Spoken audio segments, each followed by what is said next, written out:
Friends, जैसा कि आपने देखा पीछे के वीडियोज में कि मैं विज्ञापन पढ़ा रहा हूं और मैं डिजिटल मार्केटिंग के एक टूल्स के रूप में, जो पहले एडवर्टीजमेंट था, अभी के वर्तमान स्वरूप में वो डिजिटल मार्केटिंग हो गया, जो डिजिटल प्लेटफॉर्म पे चल रहा है प्रमोशन ही। वही जो ट्रेडिशनल मीन्स में था, इलेक्ट्रॉनिक और जो प्रिंट मीडिया में चलता था, वह एडवर्टीजमेंट था।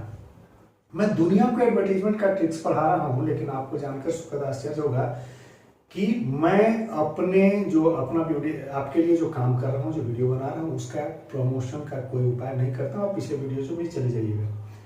मैं थंब्सनेल नहीं बना पाता हूँ क्योंकि संसाधनों की कमी है। मैं अच्छा वीडियो नहीं बना पाता हूँ क्योंकि संसाधन के रूप में कैमरा की कमी है, और सिस्टम्स मेरे पास बहुत अच्छा नहीं है, जिसके चलते मैं वीडियो बहुत ढंग का एडिट भी नहीं कर पाता हूँ। लेकिन मुझमें कंटेंट है, उस कंटेंट के बल पर मैं आपके बीच हूँ, और मैं चाहता हूँ कि आप ज़्यादा से ज़्यादा जब जुड़ेंगे, मुझे अपना जो है स्नेह और प्यार देंगे और मेरे ज्ञान से अगर कुछ लाभान्वित हो पाएंगे, तो ज़्यादा से ज़्यादा लोगों तक इस वीडियो को जब शेयर करेंगे और जब संसाधन रीच हो जाऊंगा, तो मैं आपको दावे के साथ कह सकता हूं कि मैं अपनी भी विज्ञापन उसी तरह करूंगा जैसे मैं विज्ञापन के बारे में पढ़ा रहा हूं। तो यहाँ हमने देखा पीछे कि विज्ञापन क्या है, विज्ञापन के उद्देश्य क्या है, और कैसे जो है यह कनेक्ट होता है। विज्ञापन कैसे कस्टमर्स को जो है प्रोडक्ट से, सर्विसेज से, आइडिया से जो है कनेक्ट करता है, और कैसे विज्ञापन जगह पाता है।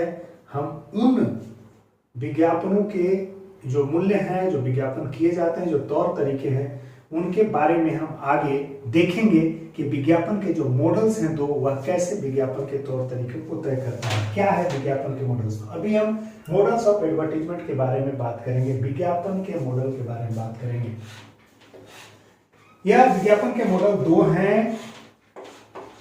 एक मॉडल है आइडा मॉडल, और दूसरा मॉडल है आपको डैगमार मॉडल। डैगमार मॉडल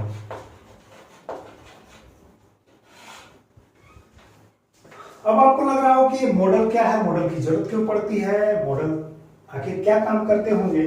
तो मॉडल्स के बारे में मैं बता दूं कि जो एडवर्टीजमेंट क्राफ्ट किया जाता है, जो भी एडवर्टीजमेंट क्राफ्ट किया जाता है, यानी एडवर्टीजमेंट क्राफ्ट करने का मतलब है एडवर्टीजमेंट बनाया जाना। जो भी एडवर्टीजमेंट क्राफ्ट किया जाता है, वह कैसे क्राफ्ट किया जाए, उसका गाइडलाइंस जो है यह मॉडल्स तय करते हैं। जो गाइडलाइंस है यह मॉडल तय करते हैं। इसमें कैसे, अब गाइडलाइंस में क्या होता है कि किस तरह के मीडिया का उपयोग किया जाए, किस तरह के टारगेट ऑडियंस के लिए, जो टारगेट ग्रुप है या टारगेट ऑडियंस इसको आप कहते हैं, या टारगेट ऑडियंस इसको कहते हैं, इसमें किस तरह के मीडिया का उपयोग किया जाए, और कैसे विज्ञापन में जो मैसेजेस हैं उसको कनेक्टिंग बनाया जाए। किससे कनेक्ट बनाया जाए? जो प्रोडक्ट या सर्विसेज के रिगार्डिंग जो मैसेजेस बनाए जाते हैं एडवर्टीजमेंट में, उनको कैसे जो है टारगेट समूह से, जो टारगेट ग्रुप है, उनसे कनेक्ट करना है।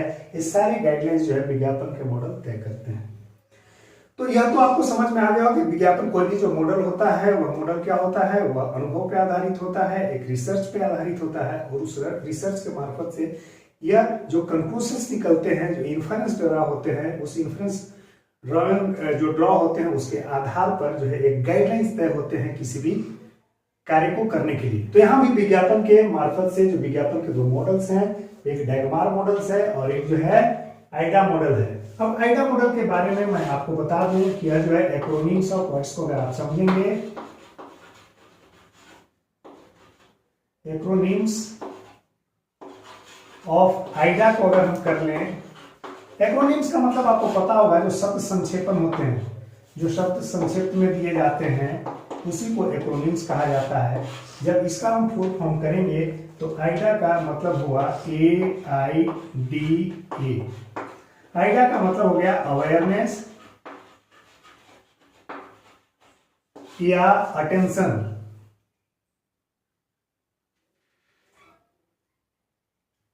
अवेयरनेस या अटेंशन।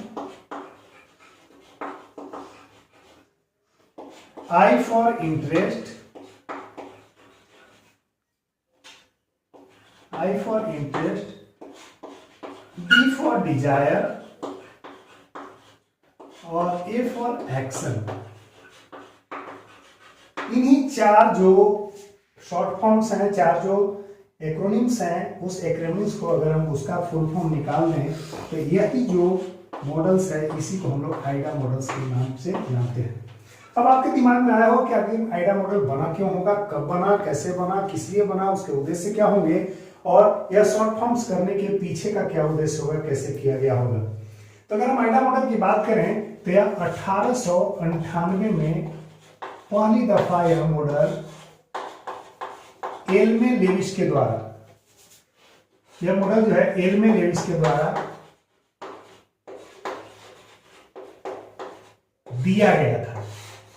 एल्मे लेविस जब 1898 में यह मॉडल बना रहे थे तो उस समय की परिस्थिति ऐसी थी कि उस समय एडवर्टाइजमेंट के क्षेत्र में एडवर्टाइजिंग जो कंपनीज की एजेंसीज थी नहीं, और मैन्युफैक्चरर्स के पास जब इन्होंने यह ऐसा आइडिया लेकर के पहुंचे तो उन्होंने कहा कि आखिर जरूरत क्या है, इस एडवर्टाइजिंग एजेंसी की जरूरत क्या है, हमारे तो बिना विज्ञापन के या हम जितना विज्ञापन कर लेते हैं, तो मैन्युफैक्चरर्स का ऐसा कहना था कि जो इतना हम विज्ञापन खुद अपने प्रोडक्ट सर्विसेज का कर लेते हैं उतना ही काफी है, उतना ही में हमारे सेल्स वॉल्यूम ठीक ठाक है।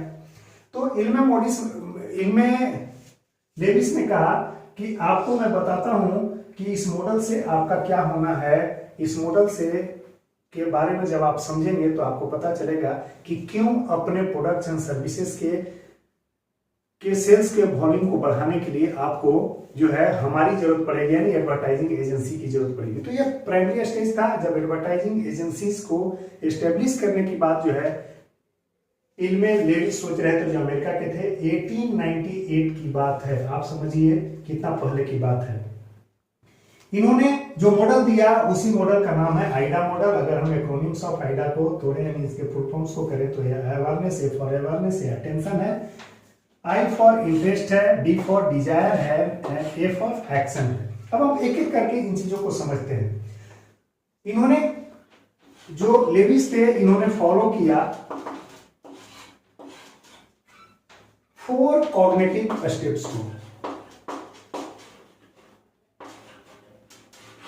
कॉग्निटिव स्टेप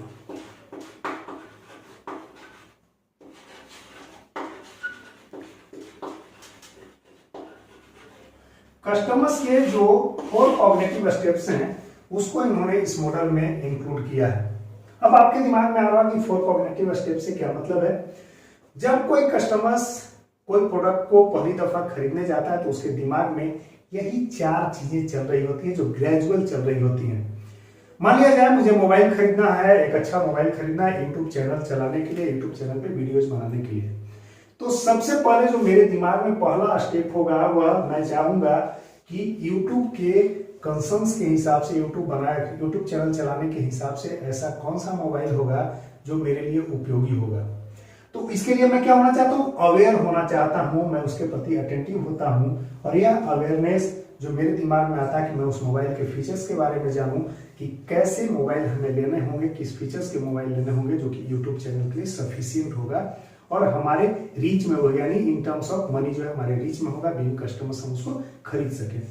तो यानी सबसे पहले जब कस्टमर अवेयर होता है तो इस अवेयरनेस के पहलू को एडवर्टाइजिंग एजेंसी जो है सबसे पहले टारगेट करते हैं कि अपने जो एडवर्टीजमेंट एजेंसीज होते हैं वह अपने विज्ञापन के द्वारा, अपने एडवर्टीजमेंट के द्वारा इस पहलू को दिमाग में, कस्टमर्स के दिमाग में जो चलने वाले पहला स्टेप है किसी भी प्रोडक्ट के बारे में, वह उसको एड्रेस करते हैं। दूसरा होता है इंटरेस्ट। जैसे ही हम मान लिया जाए कि अब हम सर्च करना शुरू कर दिए उस मोबाइल को जिसके मार्फत से मैं वीडियो बना सकूं अपने यूट्यूब चैनल के लिए, तो मैं अब क्या करूंगा कि इंटरेस्ट, जब मैं उसके बारे में सर्च करूंगा कई साइट्स पे जाकर के, कई दुकानों में जाकर के, मैं उसके बारे में अवेयर होऊंगा, सारे फीचर्स के बारे में अवेयर होऊंगा, तब मेरा उसमें इंटरेस्ट क्रिएट होगा, अभिरुचि पैदा होगी और उसी इंटरेस्ट के हिसाब से मैं अब चूंकि इंटरेस्ट हो गया, हमारे सारे जो प्रॉब्लम्स थे यूट्यूब चलाने के लिए, जो मोबाइल्स के रिक्वायरमेंट्स है, सब कुछ एड्रेस हो गया, तो मेरा किसी एक प्रोडक्ट में, मान लीजिए 10 प्रोडक्ट 10 मोबाइल कंपनीज में मैं गया था, 10 प्रोडक्ट्स 10 अलग अलग मोबाइल्स को मैंने देखे थे, अलग अलग फीचर्स को देखे थे, लेकिन फाइनली मुझे लगा कि यह जो है पर्टिकुलर मोबाइल मेरे कंसर्न्स को एड्रेस कर रहा है, तो मैं उसमें अपना इंटरेस्ट शो कर दूंगा और इसी इंटरेस्ट को जो है एडवर्टाइजिंग एजेंसीज एडवर्टीजमेंट के थ्रू जो है कैच करते हैं, जो कि कस्टमर्स का अगला कॉग्निटिव स्टेप्स है। इसको हिंदी में संज्ञानात्मक पहल भी कहते हैं, संज्ञानात्मक कदम भी है, पहल है, यानी दिमाग में चलने वाली जो स्थितियां हैं उसके बारे में बात की जा रही है। अगला है डिजायर। जैसे ही मेरा इंटरेस्ट उस प्रोडक्ट विशेष में हो गया जिसको मैं सर्च कर रहा था, जो मेरे कंसर्न्स को एड्रेस कर रहा था, मैं उसके बारे में अवेयर हो चुका था, तो अब मेरे पास जो इंटरेस्ट है वह डिजायर में बदल जाएगा। अब मैं डिजायर जो स्ट्रॉन्ग विल होता है टू गेट, किसी चीज को पाने की जो चाहत होती है उसी को डिजायर कहते हैं। और जैसे डिजायर मैंने बना लिया कि अब मुझे उस मोबाइल को खरीदना, मुझे यूट्यूब चैनल्स पे वीडियो बनाने के लिए, तो मैं अब उसे एक्शन के रूप में कन्वर्ट कर दूंगा, यानी अब मैं कस्टमर्स बनने की कोशिश करूंगा, कस्टमर्स बन जाऊंगा। कस्टमर्स बनने के 2 स्टेज है, मैंने कहा call to action, call to action और एक्शन। कॉल टू एक्शन का मतलब है कि मान लिया जाए कि मुझे, मेरे पास कुछ संसाधन कम पड़ रहे हैं, चाहे 2-4 दिन में इस फीचर्स को मैंने समझ लिया है, 2-4 दिन में हमारे पास उतने पैसे आ जाएंगे, तो मैं 4 दिन में या कुछ समय बाद इसे खरीद लूंगा। यह जो एक्शन है इसी को हम लोग कॉल टू एक्शन कहते हैं। अगर मैंने तत्काल उस जिस प्रोडक्ट के बारे में अवेयर हुआ, जिसमें मेरा इंटरेस्ट जुड़ गया, जिसके प्रति मैं डिजायर्ड हो गया कि मुझे खरीदना है, मैं तुरंत एक्शन ले लूंगा, तो यह एक्शन है। और यही जो है कस्टमर्स बनने की प्रक्रिया है। तो एक कस्टमर जो कि किसी प्रोडक्ट को जब खरीदने जाता है, वह जब भी कस्टमर होता है किसी भी नए प्रोडक्ट को खरीदने जाता है, तो इन्हीं 4 दिमागी फितरतों से गुजरता है। और इन्हीं 4 फितरतों को सबसे पहली दफा जो है आइडेंटिफाई किया एलमे डेविस ने, और इसे जो है डॉक्यूमेंटेड फॉर्म में, रिसर्च फॉर्म में जो है प्रस्तुत किया। और इसके एक्रोनिम्स से आपने देखा होगा। तो यही जो मॉडल है इसी को हम लोग क्या कहते हैं, आइडा मॉडल के नाम से जानते हैं। अब आइडा मॉडल्स में समय के साथ साथ कुछ फीचर्स जो है इसमें जुड़े हैं। अगर हम आइडा मॉडल को और भी रिलेवेंट बनाना चाहते हैं तो इसमें और भी फीचर्स जुड़े हैं जिसकी मैं बात कर रहा हूं, या थोड़ा उस पर चर्चा कर देना चाहता हूँ। एक्सटेंसिव फॉर्म्स आज के समय में उसकी मैं बात करना चाहता हूँ। आइडा में अब जो नए फीचर्स जुड़े हैं, नए रिलेवेंसी, उसको रिलेवेंट बनाने के लिए जो नई चीजें जुड़ी हैं,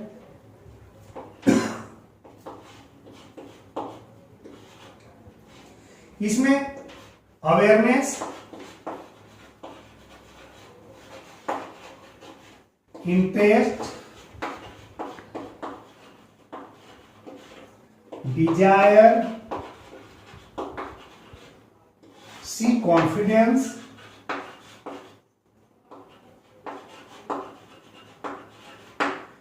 ए एक्शन और ए सेटिस्फैक्शन।